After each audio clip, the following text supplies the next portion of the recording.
संस्कार दीजिए बच्चों को, बिगड़ ना जाए। मिट्टी कुम्हार के पास है, चाहे तो चिलम बना दे, चाहे तो सुराही बना दे। सुराही पानी भरने की ठंडी रहती है, और चिलम गांजा पीने की गर्म रहती है। एक ठंडी है, एक मन को ठंडा करती है, एक मन को गर्म, एक दिल को ठंडा करती है, एक दिल को जलाती है। मिट्टी दोनों आपके पास है, क्या करना है? बच्चों को चिलम बनाना है या सुराही घड़ा, आपकी मर्जी। बच्चों को संस्कार अभी से देना पड़ेगा, बुढ़ापे में नहीं देंगे। जब बच्चे 15 साल के हो जाते फिर उन्हें संस्कार नहीं दिया जा सकता। जब बच्चे 2 साल के, 3 साल के, 4 साल के, 5 साल के, 6 साल के, 10 साल तक संस्कार। जब बच्चों के पांव बड़े हो जाते हैं, बाप का जूता बच्चों के जूते पे, जब बाप का जूता का बाप को 8 नंबर जूता लगता है, बेटे को भी 8 नंबर आ गया। बाप को 9 नंबर जूता लगता, बेटे को भी 9 नंबर लगने लगा। जब बाप के जूते का नंबर बेटे के जूते के नंबर के बराबर हो जाए, तब बच्चों को संस्कार नहीं दिया जा सकता। तब बच्चों के कंधे पे हाथ रख के बाप को चलना चाहिए। फ्रेंड बना के, दोस्त बना के बच्चों से दोस्ती कर लो। अब बच्चे सयाने हो गए, सब समझ रहे हैं, वो बड़े हो गए हैं। इसलिए बच्चों को समय पर संस्कार दीजिए। यदि समय पे दे दिया तो फिर आपको फिर जीवन में देखने की जरूरत नहीं, वो संस्कार ही उनको रोकेगा। हमारा धर्म ही हमें बचाता है। मेरी मैंने ये बात कथा में एक बार कही थी, आज फिर दोहरा देता हूं। बचपन में हम एक ट्रक में थे। बचपन में बच्चों की बुद्धि थी हमारी, हम एक ट्रक पर चले गए थे। ट्रक पर कंडक्टरी करते थे। ट्रक को पहुंचते थे, टायर वायर बदलते थे, स्टपनी चढ़ाते थे। बहुत कम उम्र थी पर पूरी स्टपनी चढ़ा लेते थे। जो काम करते थे परफेक्ट करते थे। रोडें खराब थी तो गाड़ी 5-5 बार पंचर होती थी, 5-5 बार चढ़ाओ, टायर बदलो, करते थे खुशी से। हमारा जो ड्राइवर था ना, वो अंडा खाता था। उस समय हमारी उम्र लगभग 15 साल की थी, 14 साल की थी, 14-15 की थी। उस समय हमारा ड्राइवर अंडा खाता था, और हम लोग ट्रक वाले थे तो ट्रक वालों को तो ढाबा में खाना पड़ता, तो वो अंडा खाता था। उस समय मेरी उम्र लगभग 14-15 की थी। तो मैं उससे बोलता था कि देखो, हम अंडा नहीं खाएंगे क्योंकि हमारे पिताजी पूजा करते हैं, हम लोग पुजारी हैं मंदिर के, हमारे यहाँ अंडे वंडे नहीं खाते। उस समय हमारी बुद्धि थी, जबकि अंडा खाने वाले 24 घंटे साथ में था। वो दिन में 2 बार खाता था। जब भी दाल मंगाता तो अंडे वाली मंगाता, अंडे वंडे डाल के, और हम सिंपल रोटी खाते दाल के साथ, और अचार खाते और सलाद खाते, और वो अंडा खाता। हमने अंडा क्यों नहीं खाया? हम भी खा सकते थे। जब संगत मिल गई थी बढ़िया खासी तो खा लेते ना। पर सोचिए, उस समय हमारे संस्कारों ने हमारी रक्षा की। हमारे माँ बाप ने हमें जो बचपन में संस्कार दे दिए थे। हमारे घर का नियम था कि बिना भोग लगाए कोई कभी खाता नहीं था, क्योंकि मंदिर में नियम था। हम लोग मंदिर के पुजारी थे, पिताजी मंदिर पूजा करते थे। तो हमारे यहाँ हमारी माँ जब भी बनाती, जो भी बनाती, सबसे पहले वो किसे लगती? भोग लगती भगवान को। फिर हम लोग खाते, और भोग हम ही लगाने जाते थे। तो आदत थी, पूड़ी बनती तो भगवान को भोग, पराठे बनते तो भगवान को भोग, कचौड़ी बनती तो भगवान को, रोटी बनती, कढ़ी बनती, सब्जी, जो बनता पहले भगवान को, फिर खाते थे।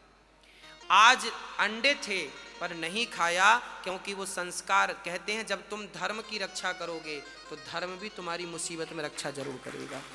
उस धर्म ने मेरी रक्षा की। तब से मेरा विश्वास हुआ कि चौराहे में जब तुम्हारे साथ कोई तुम्हारा नहीं होगा, कोई तुम्हारे साथ नहीं होगा, तब तुम्हारे संस्कार और तुम्हारे धर्म ही तुम्हारा मार्गदर्शन करेंगे। इसलिए धर्म का मार्ग पकड़ लो, वो अकेले में तुम्हारी रक्षा करेगा। अकेले में जब कोई तुम्हें सलाह देने वाला नहीं होगा, तब तुम्हारा धर्म, तुम्हारे संस्कार तुम्हें सलाह देंगे, तुम ही सलाहवान बनोगे। अंदर से आवाजें निकलेंगी कि ये सही और ये गलत, ये कर लो, ये ना करो।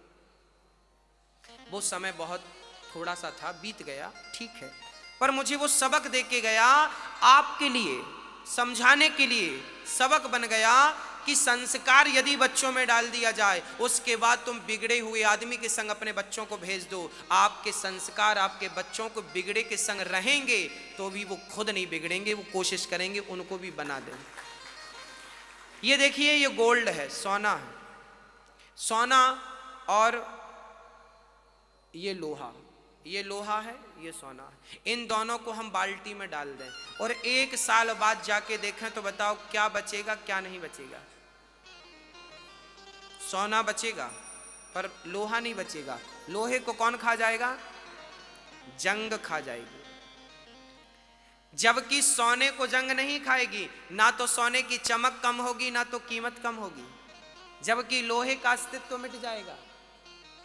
ऐसे ही यदि आपने संस्कार दिए हैं बच्चों को, आपने बच्चों को संस्कार दिए हैं, धर्म की बातें समझाई हैं, तो धर्म और संस्कार तो सोना बनाता है, सोना बनता है।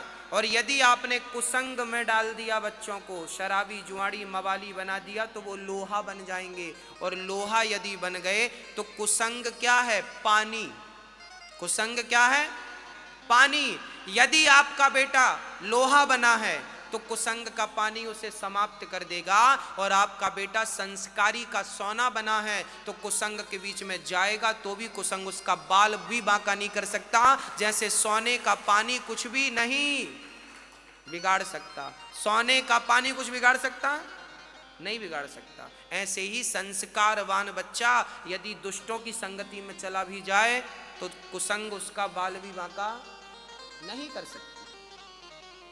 शराबियों के बीच में आपका बेटा चला जाए, जुआड़ियों के बीच में आपका बेटा चला जाए, वैश्याओं के बीच में आपका बेटा चला जाए, यदि संस्कार तरीके से दिए गए हैं तो उसे डरने की जरूरत नहीं। वो बिल्कुल शुद्ध बुद्ध गया था, शुद्ध बुद्ध वापस आएगा। बाल विवाह का नहीं कर सकता कोई उसका। संस्कार बहुत बड़ी चीज है, धर्म बहुत बड़ी चीज है। हमें लोहे की बेड़ियां क्या बांधेंगी? हमने तो संस्कार की बेड़ियां डाल रखी हैं अपने हाथ पांव में। बच्चों को भी बेड़ियां डालिए। कौन सी?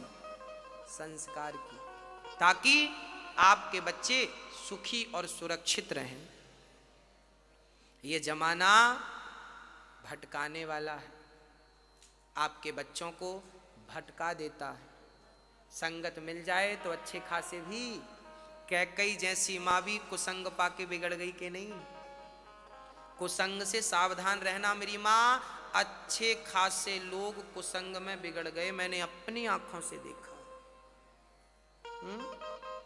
कैकई बिगड़ गई तो हम किसकी बात करें फिर? कैकई राम से बहुत प्यार करती थी, पर मिली कुसंग मंथरा का तो कैकई कहती राम को वनवास भेज दो, नहीं मैं मर जाऊंगी। और पहले कहती थी मैं राम के बिना मर जाऊंगी, पहले कहती थी मैं राम के बिना मर जाऊंगी, और अब बोल रही है नहीं भेजोगे तो मर जाऊंगी। ये प्रभाव किसका था? कुसंग का। को ना कुसंगति पाई नसाई, कुसंग पाकर किसका सर्वनाश नहीं हुआ। इसलिए जुआड़ियों की संगत ना करना। जुआ खेला था कौरवों ने, सर्वनाश हुआ। इसलिए जुआ कलयुग का पहला ठिकाना, जहां जुआ वहां कलयुग। दूसरा ठिकाना पानम। पानम बोले तो शराब। जुआ के साथ साथ शराब बिल्कुल ना पीना। शराब तो बहुत खतरनाक है, शराब पियोगे तो नाश नहीं होगा, सर्वनाश हो जाएगा। कृष्ण का 56 करोड़ यदुवंशी आपस में लड़के मर गए, सर्वनाश हो गया। शराब गंदी है, ये चरित्र को बिगाड़ती है, ये सब कुछ तबाह कर देती है। बोतल में ही लिखा रहता शराब पीना स्वास्थ्य के लिए हानिकारक है। ये कितना फायदा देगी? शराब पीने वालों ने आज तक चैन की सांस नहीं ली। घर की पत्नी, माँ, बेटी, बेटा सब रोते हैं, बाप शराब पीता, पति शराब पीता। शराब ने किसी को सुकून दिया? इसलिए अपने बच्चों को शराब से भी बचाएं। आजकल तो शराबों की पार्टियां चलती हैं, बिना शराब पिए आजकल माताएं भी शराब पीती हैं। नहीं आप लोग नहीं, बहुत सारी माता। आप लोग। एक सज्जन मेरे पास आए, बोले गुरु जी आप भी पियो। हमने कहा क्या? बोले गरम गरम निकाली अंगूर की, पी लो। हमने कहा पिएंगे तो क्या होगा? बोले ऐसी मस्ती चढ़ेगी उतारी नहीं उतरेगी। हमने कहा साहब हम पीते तो हैं पर वो नहीं जो तुम पिला रहे हो। हम कौन सी पीते हैं? हमने कहा जाम पर जाम पीने से क्या फायदा, रात बीती उतर जाएगी। हरिनाम का जाम पी ले बंदे, तेरी जिंदगी सुधर जाएगी।